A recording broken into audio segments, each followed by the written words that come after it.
ఒక్కసారి కొమ్మూరి గోల్డ్ కి కాల్ చేయండి. తాకట్లో ఉన్న మీ బంగారాన్ని విడిపించి మార్కెట్ ప్రైస్ కి వాళ్ళు కొనుక్కుని మిగతా డబ్బులు మీకు ఇచ్చేస్తారు. ఓం గంగణపతే నమః ఐం సరస్వతి నమః శ్రీమాత్రే నమః దుందుర్గాయ నమః క్రీం క్రీం మహాకాళికాయ నమః ఓం నమః శివాయ శివాయ గురువే నమః. యా దేవీ సర్వభూతేషు మాతృరూపేణ సంస్థితాః నమస్తస్యై నమస్తస్యై నమస్తస్యై నమో నమః.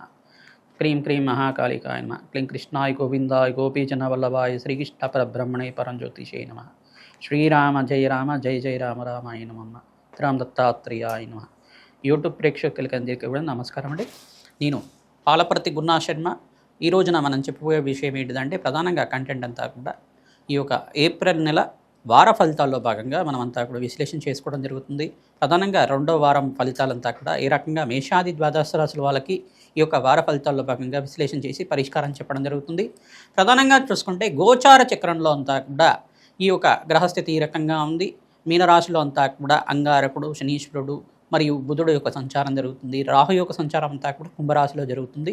ప్రధానంగా చూసుకుంటే ఈ వారం మధ్యలో మనకి ప్రధానంగా చూసుకుంటే ఈ యొక్క గ్రహస్థితి అంతా కూడా సూర్య భగవానుడు అంతా కూడా ఈ యొక్క 14వ తారీఖు తర్వాత అంతా కూడా మేషరాశిలో అంతా కూడా సంచారం చేయడం జరుగుతుంది. ఉచ్చస్థానంలో మార్పు జరగడం జరుగుతుంది. ప్రధానంగా చూసుకుంటే ఇక్కడ బృహస్పతి సంచారం అంతా కూడా మిథున రాశిలో సంచారం జరుగుతుంది. కేతు యొక్క సంచారం అంతా కూడా ఈ యొక్క సింహరాశిలో సంచారం జరుగుతుంది. ప్రధానంగా శుక్రుడు అంతా కూడా ఈ మాసంలోనే ప్రధానంగా చూసుకుంటే తన సొంత రాశి అయిన వృషరాశికి అంతా కూడా మారడం జరుగుతుంది.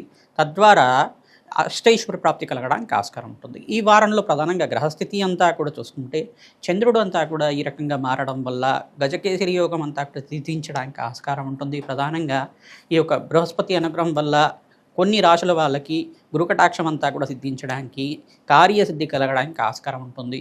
ఈ యొక్క గ్రహస్థితి కేంద్రంగా అంతా కూడా చూసుకుని మేషాది ద్వాదశ రాశుల వాళ్ళకి ఎటువంటి ఫలితాలు వస్తాయి సంపూర్ణంగా విశ్లేషణ చేయడం జరుగుతుంది. మీ వృత్తిరీత్యా, ఉద్యోగరీత్యా, వ్యాపారరీత్యా ఎటువంటి పరిష్కారం ఆచరిస్తే కనుక అఖండ ఐశ్వర్య ప్రాప్తి కలుగుతుంది.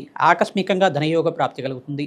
ప్రధానంగా ఈ యొక్క గ్రహస్థితి మెరుగుపడడానికి ఎటువంటి పరిష్కారాలంతా కూడా ఆచరించాలి, ఏ గ్రహానికంతా కూడా దానాది కార్యక్రమాలు ఆచరించుకోవాలి అంతా కూడా విశ్లేషణ చేసుకొని మేషాది ద్వాదశ రాశి వాళ్ళకంతా కూడా పరిష్కారం చెప్పడం జరుగుతుంది. మేము చెప్పే పరిష్కారం అంతా కూడా గోచార చక్రవశాత్ అంతా కూడా ఉంటుంది. మీ జన్మ జాతకమే ప్రధానమైన జాతకంగా ఉంటుంది. కావున గోచార చక్రాన్ని మరియు ఈ యొక్క జన్మజాతకాన్ని రెండు అన్వయం చేసుకొని చూసుకోవాలి. ప్రతినిత్యం కూడా గోమాత సేవ చేయడం వల్ల మీకంతా కూడా అదృష్ట యోగం సిద్ధిస్తుంది. అఖండ ఐశ్వర్య ప్రాప్తి కలుగుతుంది. అదృష్ట లక్ష్మి యొక్క అనుగ్రహం వల్ల మీకంతా కూడా ధన ధాన్యాది సమృద్ధి కలగడానికి ఆస్కారం ఉంటుంది.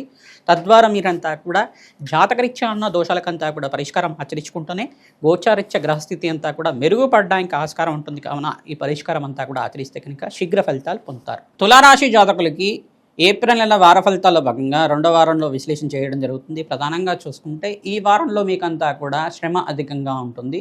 శ్రమతో కూడిన సంపాదన పెరగడానికి ఆస్కారం ఉంటుంది. ప్రధానంగా శుక్రుడు అంతా కూడా రాశిలో సంచారం చేసినప్పుడు యోగకరంగా ఉంటుంది. కావున మాస మధ్యలో ఉంటుంది, అప్పుడంతా కూడా యోగకరంగా ఉంటుంది. ఈ వారంలో ప్రధానంగా చూసుకుంటే సూర్య భగవానుడు అంతా కూడా ఉచ్చస్థానంలో మార్పు చెందిన తర్వాత యోగకరంగా ఉంటుంది. మీకంతా కూడా ప్రధానంగా ఇక్కడ శనీశ్వరుడు బుధుడు కలియికంతా కూడా జరిగింది. బుధ భగవానుడు నీచస్థానంలో సంచారం జరుగుతుంది. కావున ప్రధానంగా మీకంతా కూడా మిశ్రమైన ఫలితాలు కలగడానికి ఆస్కారం ఉంటుంది.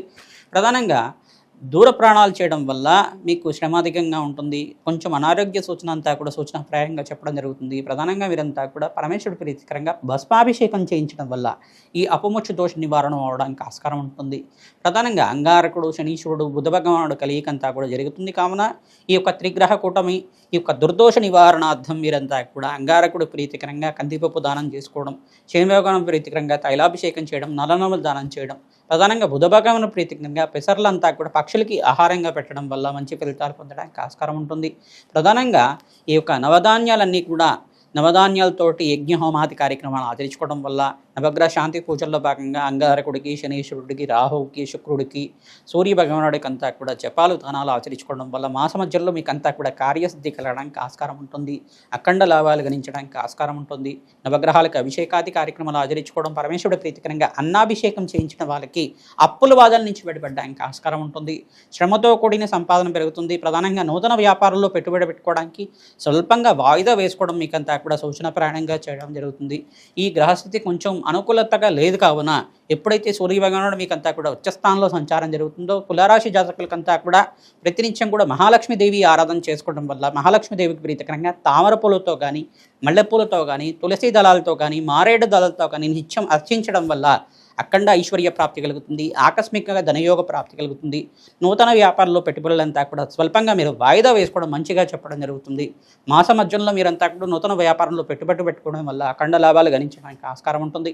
ప్రతినిత్యం కూడా దత్తాత్రేయ ఆరాధన చేసుకోవడం, శ్రీకృష్ణ పరమాత్మ ఆరాధన చేసుకోవడం, శ్రీకృష్ణ దేవాలయంలో ప్రతినిత్యం కూడా ఈ యొక్క స్వామివారి ప్రీతికరంగా తులసి మాలనంతా కూడా సమర్పించడం వల్ల ఈ యొక్క తులసి దళాలని కూడా సమర్పించడం వల్ల అఖండ లాభాలు గణిస్తూ ఉంటారు. దత్తాత్రేయ కవచాన్ని పారాయణం చేయండి, తద్వారా అఖండ ఐశ్వర్య ప్రాప్తి కలుగుతుంది. శ్రీమాత్రే నమః. ద్రాం దత్తాత్రేయాయ నమః.